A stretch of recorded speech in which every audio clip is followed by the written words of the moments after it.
اس موقع پر کورونا وبا کا پھیلاؤ روکنے کے لیے احتیاطی تدابیر پر مکمل عمل درآمد اور تدارک کے لیے بھرپور کوششیں کرنے پر اتفاق کیا گیا، جبکہ گورنر کا کہنا تھا کہ وفاقی حکومت ملک اور صوبے کے وسیع تر مفاد میں تمام اسٹیک ہولڈرز کو ساتھ لے کر چلنا چاہتی ہے۔ کراچی پاکستان کا معاشی مرکز ہے، ملک کی ترقی کراچی کی تعمیر و ترقی سے وابستہ ہے، جبکہ وزیر اعلیٰ سندھ سید مراد علی شاہ نے کہا کہ عوام کا معیار زندگی بہتر کرنے کے لیے وفاق اور صوبے کے درمیان روابط کو مزید مستحکم کرنے کی ضرورت ہے۔ پاکستانی ماہرین کا LED سے کورونا وائرس تلف کرنے کا کامیاب تجربہ۔ 222 نینومیٹر طول موج کی انفرا ریڈ LED سے کووڈ-19 وائرس کو تلف کرنے کا عملی مظاہرہ کیا گیا۔ پاکستانی ماہرین اور طالب علموں نے خاص طول موج خارج کرنے والی LED سے کورونا کی وجہ بننے والے SARS-CoV-2 وائرس کے خاتمے میں کامیابی حاصل کی ہے، تاہم اس کی تفصیلات کسی تحقیق مقالے سے قبل ایک بین الاقوامی آن لائن کانفرنس میں پیش کی گئیں، جو امریکن انسٹیٹیوٹ آف فزکس نے 4 سے 6 اگست تک منعقد کی تھیں۔ Ghulam Ishaq Khan institute of engineering science and technology کے طارق جمیل، محمد عثمان، حبیب اللہ جمال اور صبغت اللہ خان نے کانفرنس میں الٹرا وائلٹ LED کی تفصیلات پیش کی ہیں، جس کی بدولت کورونا وائرس سے کسی بھی شے کو پاک کیا جا سکتا ہے۔ ان کے تحقیقی مقالے کا عنوان designing 222 nanometer 3 nitride based UVC LED for the disinfection of SARS-2 COVID virus ہے۔ اس میں شرکا نے اپنے کام کو بیان کیا۔ تحقیق کے مطابق ٹیم نے فار الٹرا وائلٹ LED کو ڈیزائن کر کے اس کا طول موج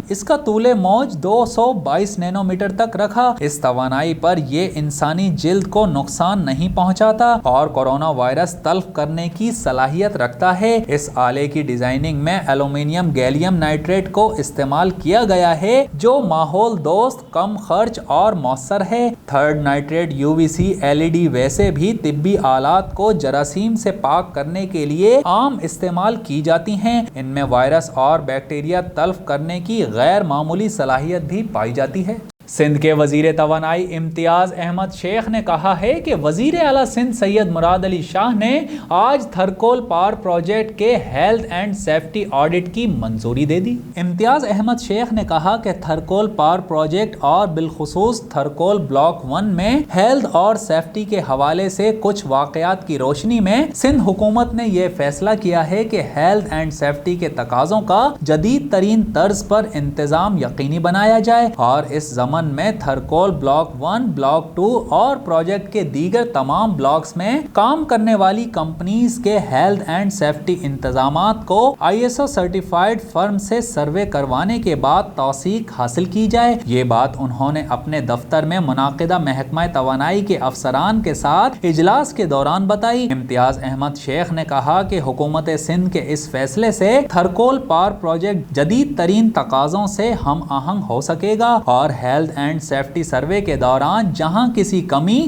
یا کمزوری کی نشاندہی کی جائے گی، ان کمزوریوں کو بھی دور کیا جا سکے گا۔ امتیاز احمد شیخ نے مزید کہا کہ سندھ حکومت تھرکول پاور پروجیکٹ کو ایک بین الاقوامی تقاضوں کے مطابق جدید ترین پاور پروجیکٹ کی حیثیت سے نمایاں رکھنا چاہتی ہے اور اس ضمن میں کوئی کوتاہی برداشت نہیں کی جائے گی۔ Deputy commissioner district central Taha Saleem سے حیدری مارکیٹ کے صدر سمیت دیگر منتظمین کی ملاقات ہوئی۔ ملاقات میں مارکیٹ کو درپیش مسائل پر بات چیت ہوئی۔ مزید جانتے ہیں ہمارے نمائندہ محمد ناصر کی اس رپورٹ میں۔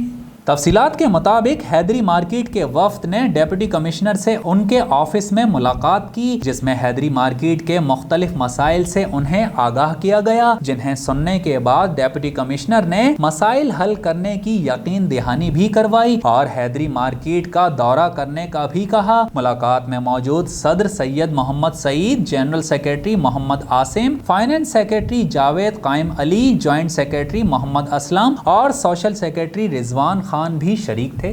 کرپشن میں ملوث افسران و اہلکاروں کے ساتھ کسی بھی قسم کی کوئی رعایت نہیں برتی جائے گی۔ پولیس کے اعلیٰ حکام نے 3 SHOs کو نوکری سے برطرف کر دیا۔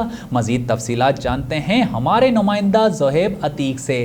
جی زہیب عتیق، اپڈیٹ کیجیے گا۔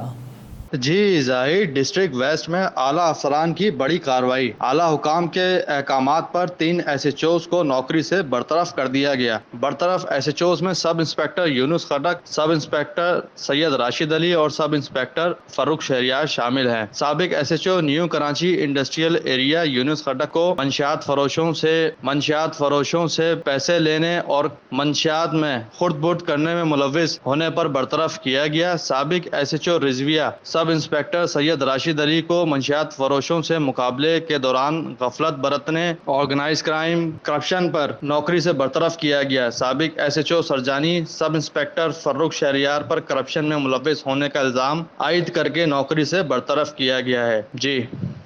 جی زہیب عتیق، بہت شکریہ، ہمیں تفصیلات سے آگاہ کر رہے تھے۔ خبروں کے سلسلے کو آگے بڑھاتے ہوئے یہاں آپ کو بتائیں، فرینڈز آف کشمیر یونان نے بھارت کے ظلم کے خلاف یونانی پارلیمنٹ کے سامنے یوم استحصال منایا۔ مزید جانتے ہیں میاں صفدر کی اس رپورٹ میں۔ تفصیلات کے مطابق یونانی پارلیمنٹ کے سامنے فرینڈز آف کشمیر نے زبردست احتجاج کیا۔ مظاہرین کا کہنا تھا کہ کشمیر میں بھارت کی جانب سے مسلمانوں پر ظلم و تشدد کے پہاڑ توڑے جا رہے ہیں، ماؤں بہنوں کی عزت لوٹی جا رہی ہیں اور بچوں کو پیلٹ گن سے معذور کیا جا رہا ہے۔ اس صورتحال کو دیکھتے ہوئے بھی اقوام عالم نے بھارت کو کھلی چھٹی دے رکھی ہے اور خاموشی سادھ رکھی ہے، اور اقوام عالم کی اسی منافق کی وجہ سے بھارت دن بدن شیر بنتا جا رہا ہے اور مقبوضہ کشمیر میں اپنی من مانی کی قانون سازی کر رہا ہے تاکہ کشمیر کو اپنا حصہ بنا سکے، جو کہ اقوام متحدہ کے قوانین کی کھلی خلاف ورزی ہے۔ اور اب ایک نظر DNN اسپورٹس پر رپورٹ کر رہے ہیں شاہد علی خان۔ بنگلہ دیش اور آسٹریلیا کے مابین کھیلی جا رہی سیریز میں بنگال ٹائیگرز نے محمود اللہ کی عمدہ بیٹنگ کی بدولت آسٹریلیا کو لگاتار تیسرے T20 میچ میں شکست دے کر سیریز اپنے نام کر لی۔ میرپور بنگلہ اسٹیڈیم میں کھیلے گئے سیریز کے تیسرے میچ میں بنگلہ دیش نے ٹاس جیت کر پہلے بیٹنگ کا فیصلہ کیا۔ بنگال ٹائیگرز کا آغاز اچھا نہ رہا اور ابتدائی 2 وکٹس محض 3 رنز پر گر گئیں، تاہم شکیب الحسن اور محمود اللہ نے اسکور 47 تک پہنچایا، جبکہ شکیب 26 رنز بنا کر امپا کی دوسری وکٹ بنے۔ محمود اللہ نے ذمہ دارانہ بیٹنگ کا سلسلہ جاری رکھتے ہوئے نصف سینچری اسکور کی۔ بنگلہ دیش نے مقررہ اوورز میں 9 وکٹس کے نقصان پر 127 رنز بنائے۔ آسٹریلیا کی جانب سے نیتھن ہیلز نے ہیٹ ٹرک کرتے ہوئے 3 وکٹس حاصل کی، جبکہ جوش ہیزل اور زامپا کے نام 2 وکٹس رہیں۔ آسٹریلیا نے 128 رنز کے آسان نظر آنے والے ہدف کا تعاقب شروع کیا تو کپتان میتھیو 1 رنز بنا کر پویلین لوٹ گئے، جس کے بعد آنے والے بلے باز بین ڈرموٹ نے اننگز کو سست کر دیا۔ انہوں نے مشل مارش کے ساتھ 64 رنز کی شراکت داری کی، لیکن وہ جیت کے لیے ناکام ثابت ہوئی۔ اور اب شامل کرتے ہیں DNN انٹرٹینمنٹ۔ رپورٹ کر رہے ہیں شاہد علی خان۔ آئمہ بیگ کی بہن کومل بیگ کی شادی کی تقریبات سے گلوکارہ اور ان کے منگیتر کی تصاویر سوشل میڈیا پر زیر گردش ہیں۔ جمعہ 6 اگست کو ہونے والی اس شادی کی تقریبات ہفتے بھر سے جاری ہیں۔ کومل بیگ کی شادی بلاگر سلیم AQ کے ساتھ سر انجام پائی۔ فوٹوگرافی اور انٹرٹینمنٹ سے متعلق مختلف انسٹا پیجز پر شیئر کی جانے والی تصاویر اور ویڈیوز خوب وائرل ہو رہی ہیں۔ تقریب کے لیے آئمہ نے براؤن اور سرخ کا مدار لباس کے ساتھ بڑے جھمکوں کا انتخاب کیا، جبکہ شہباز شگری سیاہ سوٹ میں ملبوس تھے۔ اس سے قبل کومل کی مائیوں میں آئمہ کے ڈانس اور دیگر ویڈیوز بھی سوشل میڈیا پر خوب وائرل ہو رہی تھیں۔ حال ہی میں آئمہ بیگ نے نجی تقریب میں شہباز شگری سے منگنی کی تھی۔ دونوں کی شادی 2021 کے اختتام تک متوقع ہے۔ خیال رہے کہ ان کی پہلی ملاقات سن 2019 میں پری ہٹ لو کے سیٹ پر ہوئی تھی۔ واضح رہے کہ لاہور میں ہونے والے 5ویں ہم اسٹائل ایوارڈ کی تقریب میں شہباز کا کہنا تھا وہ اور آئمہ رواں سال کے آخر تک شادی کریں گے۔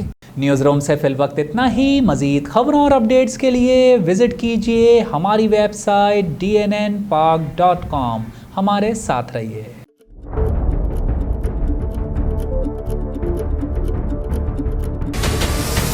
ہمارے چینل کو سبسکرائب کریں اور بیل آئیکن پر کلک کریں۔